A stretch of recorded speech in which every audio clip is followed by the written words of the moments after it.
মাত্র 20 টাকা, 20 দিরহামান। তাফসীর ইবনে কাসির স্পষ্ট আছে 20 দিরহাম। কয় দিরহাম? তারা 10 জন ভাগে পাইছে কত করে? 2 দিরহাম করে, 2 টাকা করে। এই লইয়েই তারা ইউসুফ আলাইহিস সালামকে দিয়ে দিছে। আচ্ছা, এখানে এটা রাখেন। ইউসুফ আলাইহিস সালাম ওই জুলাইখার কুপ্রস্তাবে যখন রাজি হয় নাই, পরবর্তীতে জুলাইখার ষড়যন্ত্রে ইউসুফ আলাইহিস সালামকে জেলখানায় দিছে। জেলখানাতে থাকাকালীন সমস্ত জেলের লোক ওনাকে ভালোবাসত, ওনার উত্তম আখলাকের কারণে। তো জেলখানার মধ্যে 2 জন বন্দী লোক ওনাকে 2টা স্বপ্ন জিজ্ঞেস করছিল। উনি স্বপ্নের সঠিক ব্যাখ্যা দান করছিলেন।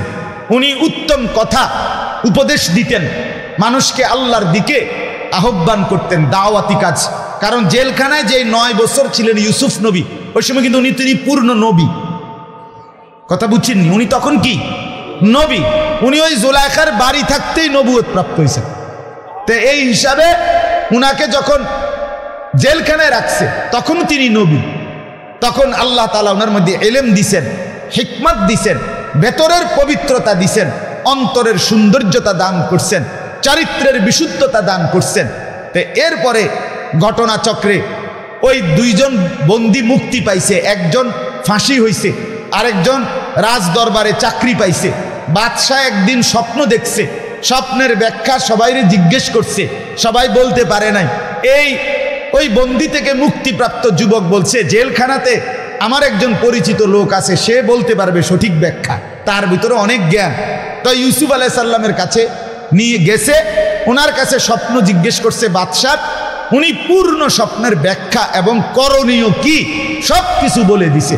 বাদশাহ ওই স্বপ্নের ব্যাখ্যা শুনে ইউসুফ আলাইহিস সালামের ভেতরের জ্ঞানের পরিচয় পেয়ে তারে জেলখানার থেকে মুক্তি দিয়ে, এই কথাটাই বলতেছিলাম, যখন চেহারা দেখছিল বণিক দল তখন মূল্য দিছে 20 দিরহাম, আর যখন ভিতরের জ্ঞান দেখছে বাদশাহ তখন মূল্য দিছে মিশরের বাদশাহী দিয়ে দিছে। এই বাদশাহ নিয়ে পরবর্তীতে ইউসুফ আলাইহিস সালামকে মিশরের ধীরে ধীরে কি বানাইছে? বাদশাহ বানাইছে। তাহলে ভেতরের পবিত্রতা, চরিত্রের পবিত্রতা এই বাদশার কাছে প্রমাণিত হয়েছে যে জুলাইখা যে তাকে খারাপ কাজের ডাক দিছে, এখানে ইউসুফ নির্দোষ। 2 নাম্বার, স্বপ্নের ব্যাখ্যা যেটা সঠিক দিছে এটা 100% যুক্তিসঙ্গত। আরো পুরা জেলখানার রিপোর্টে শুনছে যে সে সবার কাছে সম্মানিত। তাহলে তার অন্তরের ভিতরের পবিত্রতা, চরিত্রের বিশুদ্ধতা, উত্তম গুণ, উত্তম জ্ঞানের পরিচয় যখন পাইছে, এইবার এটার মূল্য দিছে বাদশা কি 100 টাকা, 500 টাকা না, সরাসরি মিশরের বাদশা বানায় দিছে।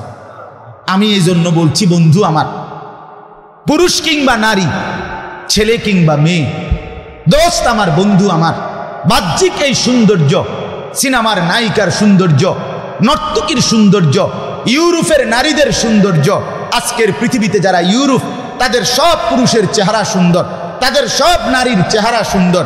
দোস্ত আমার, বন্ধু আমার, এই বাহ্যিক এই সৌন্দর্য এটা মূল বিবেচ্য বিষয় নয়, এটা মূল আকর্ষণের বস্তু নয়। ভেতর যার পবিত্র, অন্তরাত্মা যার বিশুদ্ধ, জিনা, ব্যভিচার, অশ্লীলতা, নারীর ফাঁদ থেকে নিজেকে যে হেফাজত করে, আল্লাহর কসম চরিত্রের পবিত্রতা যার, সেই দামি, সেই সম্মানিত, সেই ইজ্জতের যোগ্য। আর এখানে এটাই আল্লাহ তাআলা দেখাইছেন, এটাই আল্লাহ তাআলা বুঝাইছেন। আপনি দেখেন, এবার তর্জমা শুনেন। আল্লাহ তাআলা বলেন, ওয়ালাম্মা বালাগা আশুদ্দাহু, আমার ইউসুফ যখন যৌবনে পরিণত হলো, যুবক হলো, আল্লাহ বলেন আমি তাকে কি দিলাম? সৌন্দর্য তো জন্মের থেকেই দিছি, কিন্তু যুবক বয়সে কি দিছি? আরো সুন্দর বাড়ায় দিছে না। আতাইনাহু হুকমান ওয়া ইলম, আল্লাহ তাআলা বলেন যৌবনকালে আমি ইউসুফকে হিকমত এবং ইলম দান করেছি। আমাকে মানবার মতো পরিপূর্ণ বুদ্ধিমত্তা, জ্ঞান আমি দিয়েছি। ওয়াকাযালিকা নাজজিল মুহসিনিন, এই আল্লাহ তাআলা বলেন এভাবেই আমি আল্লাহ সর্বযুগে সর্বকালে যারা আমার প্রিয় বান্দা হবে, নেক বান্দা হবে, যারা আমাকে মানতে চেষ্টা করবে, অনুগত হবে, খোদার কসম কোরআনে আল্লাহ বলেন আমি তাদেরকে এভাবেই আমার আসমানি হিকমত এবং এলেম দ্বীন মানার যোগ্যতা দান করতে থাকি। এই জন্য যেই যুবক যেদিন থেকে প্রাপ্তবয়স্ক হয়, যেই মেয়ে যেদিন থেকে প্রাপ্তবয়স্ক হয়, খোদার কসম যদি সে সিদ্ধান্ত নেয় আল্লাহকে মানবে, তার ভিতরে যদি আখিরাতকে বুঝ থাকে, তো নিশ্চিত আল্লাহ তাআলা ধীরে ধীরে তার যৌবনে তাকে পরিপূর্ণ হিকমত এবং এলেম দান করে, যার ফলে সে মৃত্যু পর্যন্ত নেক আমলে অভ্যস্ত থাকে। এজন্য কিছু গ্রহণ করার টাইম আল্লাহ থেকে যৌবন, এটা যে আল্লাহর সামনে পেশ না করে সে নষ্ট হয়ে যায়, যেটা যে আল্লাহকে না দেয় সে নষ্ট। এজন্য 13 বছর বয়সে, 14 বছর বয়সে, 15 বছর বয়সে, 16 বছর বয়সে, 17 বছর বয়সে, 18 বছর বয়সে, 19 বছর বয়সে, 20 বছর বয়সে, বন্ধু এই সময়গুলোতে যে চরিত্র নষ্ট করে, নামাজ পড়ে না, পর্দা করে না, সেজদা করে না, হালাল হারামের বাস বিচার করে না, চলা ফেরা উঠা বসা চাল চলন চেহারা সুরতের মধ্যে নিজে ছেলে কিংবা মেয়ে বখাটেপনা করে, খোদার কসম সে ধীরে ধীরে বঞ্চিতই হইতে থাকে। এক সময় তার জীবন আর কুকুর বিড়ালের জীবনে কোনো পার্থক্য থাকে না। মদ, জুয়া, নারী, নেশা, জিনা, ব্যভিচার, অশ্লীলতা, বেহায়াপনা, গান, বাদ্য, নর্তকী, ছবি, এক সময় চূড়ান্ত লাঞ্ছনা, শারীরিক রোগ ব্যাধি অথবা আত্মহত্যা সমাধান। হতাশা, হতাশা। আমি তো ব্যক্তিগতভাবে অগণিত যুবক আমার সাথে কথা বললেই দেখছি, আমি একটা কথা বলে কি ডিপ্রেশন নাকি, ডিপ্রেশন মানে কি হতাশা, হেতে শুধু ইডেই জিঙ্গা ও মা, হেতে বলে এত বড় টাগরা ফোলা কহুজুর প্রচন্ড ডিপ্রেশনে ভুগি। আমি ডিপ্রেশন কি আমি ইডেই বুঝি না। হতাশা আমার যে হতার টাইমে নাই, হতাশার টাইম কোন সময় আমি আজও এটা বুঝলাম না যে হতাশা কি। আবার আমাদের কামের টাইম কুলাইতে পারি না আমি। হেরা অসংখ্য যুবক বিশ্বাস করেন, ছেলেরা তোমার কাছে কেউ বললে না বললেও আমি যদি ঠিক মতো আমার মোবাইল সারাদিন রিসিভ করি তাহলে তো আরও জান শেষ হইত, কিন্তু এরপরও যারা বলে আসে তাদের কাছ থেকে এটা প্রতিনিয়ত আমরা শুনি যে ডিপ্রেশনে ভোগে, ডিপ্রেশন, মানসিক হতাশা, মানসিক অস্থিরতা। অথচ লাগাতার 5 বছর 10 বছর জুয়া খেলছে, অনলাইনে স্বাভাবিকভাবে মদ খাইছে, নেশা করছে, অথবা নারীর ছবি, নাচ গান, জিনা ব্যভিচারের দৃশ্য খাড়াইয়া পেশাব করছে, সমবয়সী বন্ধুদের সাথে আড্ডা দিছে।